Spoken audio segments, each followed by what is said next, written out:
Bloomberg Audio Studios. Podcasts, radio, news.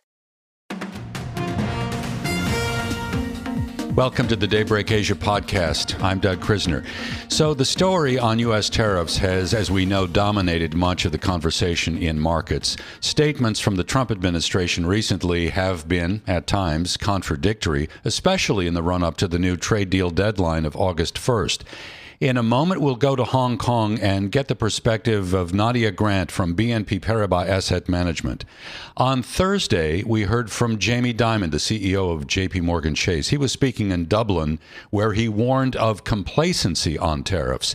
He also said it's important that an agreement is reached between the European Union and the U.S. For a closer look now at how tariffs are impacting market psychology, I'm joined by Keith Buchanan. He is Senior Portfolio Manager at Globalt Investments. Keith joining today from Chicago, Illinois. Keith, thank you so much for making time to chat with me on this tariff story. What is your sense of where we stand right now? Well, thanks, Doug, and it's good to chat with you again. We've looked at the tariff story as having the potential to inject new, almost reinvigorated inflation to the economy. Now, it depends on who picks up the toll. We look at tariffs as like a traffic toll, and someone has to pay it or pass along, whether it's the importer, the U.S. corporation, or the end consumer, whether it's corporation or individual. So we've looked at this as, still a developing story, not one that's in the rearview mirror yet. As corporations have, as you mentioned in the break before, that there have been some corporations that have made adjustments in order to make sure that they didn't have the full implementation of tariffs, where they had to run through price increases that perhaps their consumers couldn't take. So they built up inventories and did other things that might have affected cash flow, but didn't affect earnings so directly. So we're investigating how that really plays out, and it's really critical this earnings season. I'm wondering how it's going to affect the Fed's thinking as well. Right now, if you look at futures pricing, the market's expecting 2 rate cuts before the end of the year. Do you think that's maybe a little too optimistic?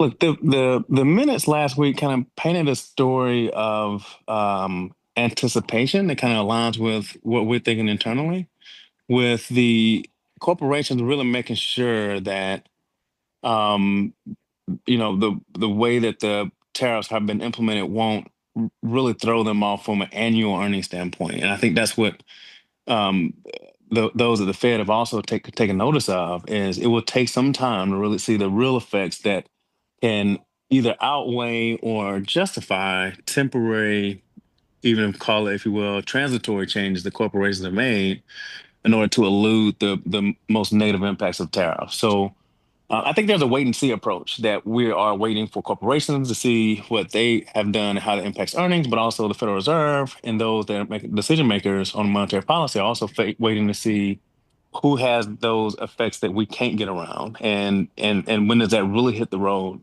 as far as the data's perspective. And we just haven't seen it just yet, but it doesn't mean we won't see it over the next couple of months. How difficult is it to try to assess which companies are best insulated from this tariff threat right now? Or is that simply impossible because in some way all companies are exposed? We feel like all companies are exposed to a degree, and that degree varies by the industry and by the approach to the latest from the administration. It's definitely too early to tell from an aggregate standpoint. We don't feel like there's a determination to be made just yet, and we'd like to wait and see and make sure that we're not premature in making a call, whether it's positive or negative, on just what the lasting impact is of the most recent trade policy changes. We just don't think we're there yet, and frankly, this earnings season could be the very first to have the full what corporations can really speak freely about it, but it still could possibly be, several quarters to come before we really have a good grasp of what the impact is from this trade policy changes. The unofficial start to the season begins next week. We'll hear from the big banks today. A pretty upbeat forecast from Delta Airlines. That stock popped about 12%. So if we can go back to kind of expectations for not only earnings, but what we may hear in terms of forecast from some of these companies, do you have a sense of that? And look, Delta Airlines is a microcosm of exactly what we've been studying internally. Delta pulled their earnings guidance earlier in the year from an annual standpoint, and they re-implemented this quarter today when they had better color around the puts and takes as to what, at this point, as much as they can grasp the impact could be. They were much less certain a quarter ago. Now they're more certain, and we can have more clarity as to what their earnings and cash flow forecast could be.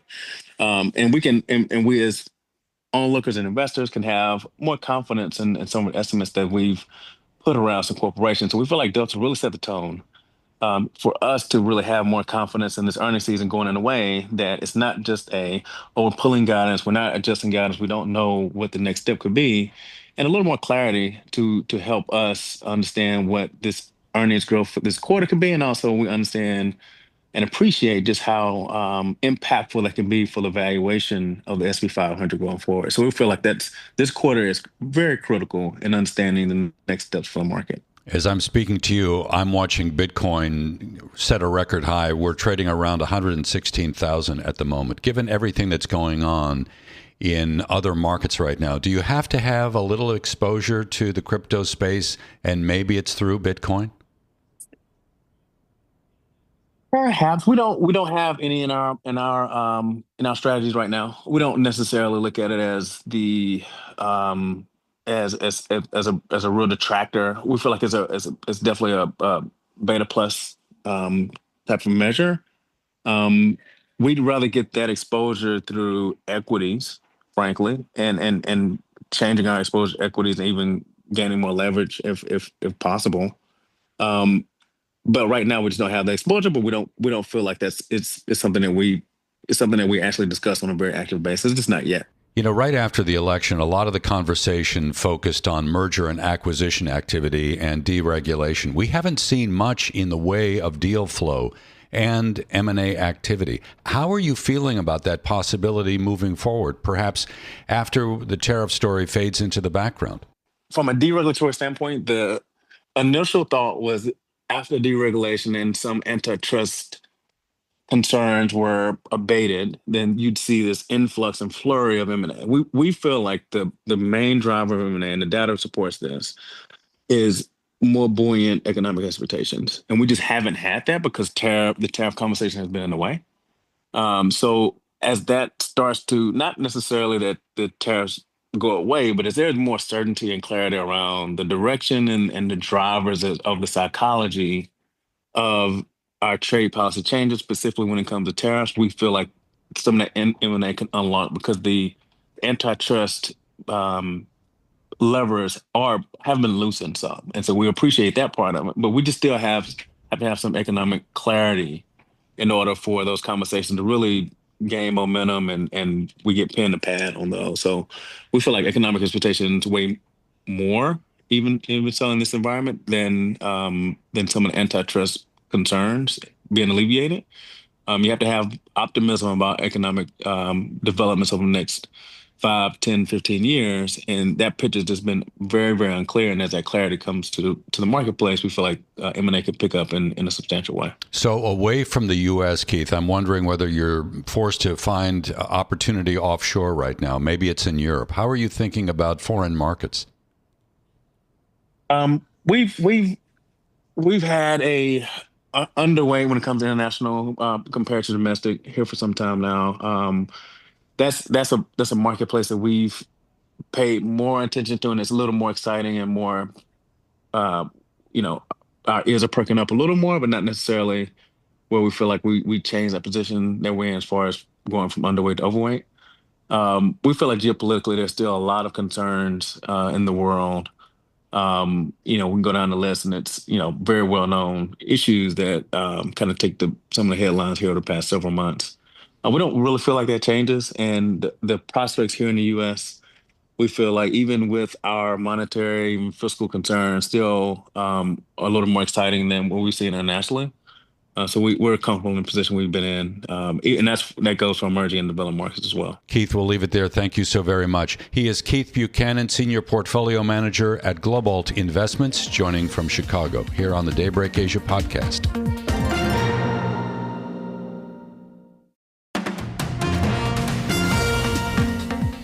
Welcome back to the Daybreak Asia podcast. I'm Doug Krisner. I think we can agree the major challenge for markets right now is determining the effect of those U.S. tariffs. For a closer look now, I am joined by Nadia Grant. She is head of global equity at BNP Paribas Asset Management. And Nadia is joining from our studios in Hong Kong. Thank you so much for making time to chat with me. I know the tariff story is a still evolving one right now, although I think we may be able to say there are several highly probable scenarios. Let me begin with the growth outlook. How are you feeling about growth going forward? Yeah, it's a pleasure to be with you. The growth outlook is definitely uncertain and most definitely as well, most likely on a downward trajectory. And so when we think about the tariff and how the market is looking at them, it seems that the market is now completely pricing an outcome whereby they're viewed as a negotiating tool and that they will be evolving.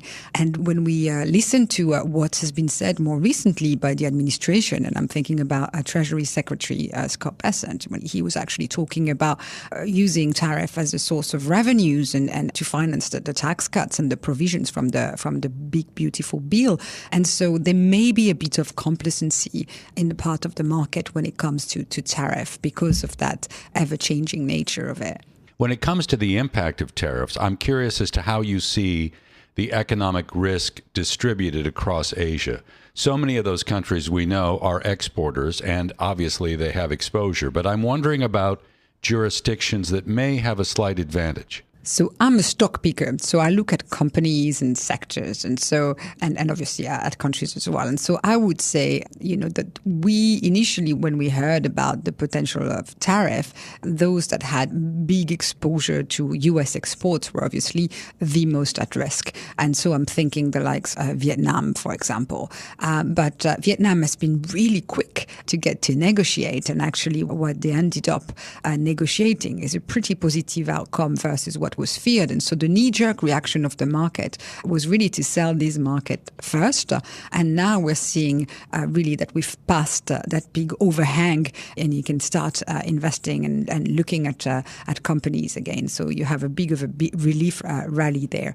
And then you have obviously others where you still have a very uncertain outcome because we just don't know where the tariff will land. Definitely, we know that the auto sector has been very penalized, and for Japan, it's been quite impactful. So although we like some of our exposure in Japan, we prefer exposure in Japan to the financials, to the banks that are exposed to more of the CPI strands and the wage growth and the fact that the rates are well underpinned, and so benefit from that outlook as opposed to the exporters on the auto side that are really feeling the blunt of the pressure on the tariff. So you're normally based in London. I understand you were in China recently, and I'm very curious about your observations there and whether or not you're finding opportunity in China right now.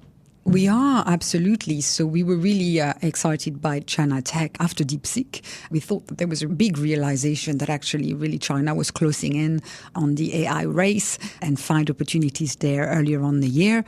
But we also really like the fact that on the consumer side, there's not the service sector, and particularly the financial service sector, has got so much greenfield, has got so much room to grow. And so we have exposure to life insurance company there. And what has really captured our attention this week in particular has been the talks on supply side reform, the talks of anti-involution, because that's been one of the area where we, in terms of sectors where we've been sort of more shy and haven't really wanted to get exposure, have been those where we've seen obviously oversupply, fierce competition, because that is very negative for margins, for returns. And so if the government is really keen to tackle the issue and to instill more supply discipline, we think that would be a really strong catalyst for Chinese equity, in particular in the sector of EV, so on the auto, on the battery, on the solar side, where you've seen that fierce competition. But you're not concerned about the overcapacity issue, or you're not concerned at all when you look at the wholesale level of deflation in China? These are not concerns that you have? Oh, absolutely. That's why at the moment we're on the sideline. We want to see whether these measures will come to fruition. But historically, when you've seen more supply discipline, when you've seen closure of capacity, that's very market positive. So we're really keen to see whether these measures are going to come through, whether you will see supply side reform to tackle these issues. Do you feel confident in Beijing's ability to strike some sort of deal with Washington so that the pressure that this trade war represents will be alleviated? I think we've already seen a big degree of de-escalation because if you recall earlier on the year, we had really outlandish tariff levels that were completely punitive and prohibitive. We were in the 100% range if memory serves me well. Mm-hmm. So you've already had a great degree of de-escalation. I think in the case of China, I think that they can really tackle the tariff in many ways. So there's the negotiation route, absolutely, but there's also been a high degree of trying to offset some of the impact of the tariff by stimulating the economy, so to really try to compensate. And then there's also the opportunity, what we've observed the first time we had tariff back in 2018, is a degree as well of rerouting and recycling. And so really seeing some of the exports that were meant for the US market perhaps being rerouted such that it would not go directly to the US, but find its way there eventually. And recycling, meaning that some of the exports that were initially meant for the US actually finding their way elsewhere. And I'm thinking in Europe or elsewhere in the world. And so there's many ways in which we've seen companies being agile and adapting to the circumstances. But to go back to your first question of growth, obviously, this is a growth reduction. This is a handicap that we're putting on global trade and on global growth. So, Nadia, when you were on the mainland and you were engaged in conversation around technology, particularly the focus on AI, I'm curious as to whether or not people really feel that the U.S. has a potential through these export controls and the limits that have already been put into effect when it comes to certain aspects of the technology, whether that still has the ability to hold back further growth in the tech sector in China, or is there a growing sense of confidence that China, through its own means, has the ability to kind of compensate and maybe work this out on its own? Yeah, I think it's very interesting because I've been really amazed by the by the agility really of China Tech in terms of that ability to adapt and find efficiencies in the face of challenge, in the face of restriction. And so when you listen to some of the big tech CEO in the US, they would tell you that they actually think that China is really catching up and is really able to manage with those constraints. So yeah, I would think so. And in the case of on the US side, I mean, the CEO of the largest chip company or the largest company has really been quite vocal about the fact that it would be a lot more productive to not have these restriction because in the end they don't achieve the objective that they set out to achieve. Give me your sense of the pharmaceutical industry. I know that China and the U.S. are somewhat entwined at that level. Are you optimistic that we can avoid much more in the way of tension on that front? And I'm curious to get your take on the pharma business on the mainland. Oh, pharma business on the mainland.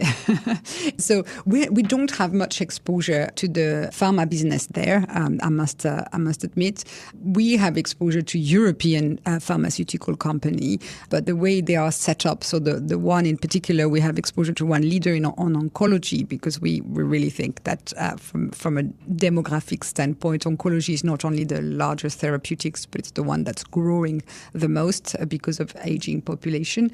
But that specific company has having its manufacturing footprint is answering U.S. demand with U.S. manufacturing and supply chain, and so pretty much insulated from the impact on the tariff. So it seems.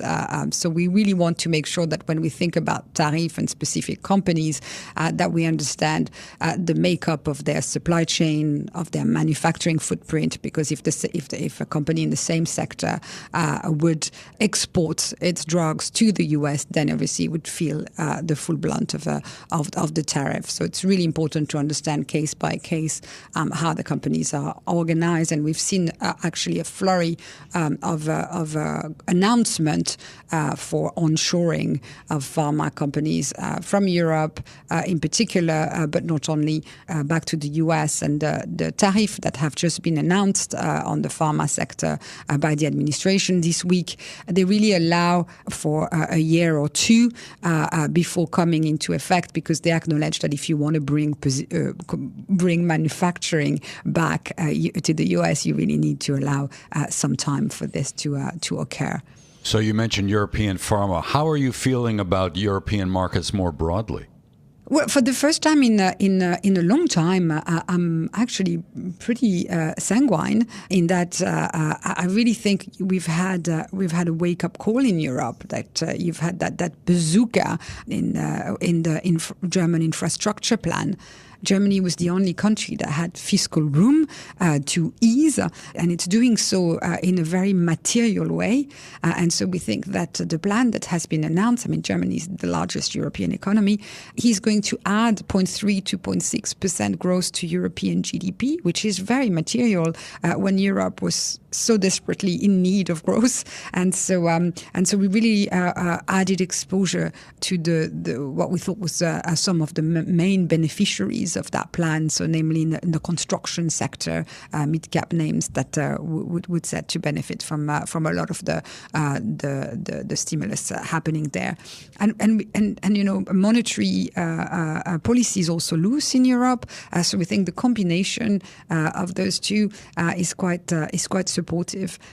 Obviously, the European market started the year really strongly and then sort of gave some back because of the fear of tariff, and we'll have to see what happens there. But insofar as our exposure, we can really sort of get exposure mainly through mid-cap that are more insulated and more focused on the German infrastructure plan. Nadia, we'll leave it there. Thank you so very much for making time to chat with me. She is Nadia Grant, head of global equity at BNP Paribas Asset Management, joining us here on the Daybreak Asia podcast.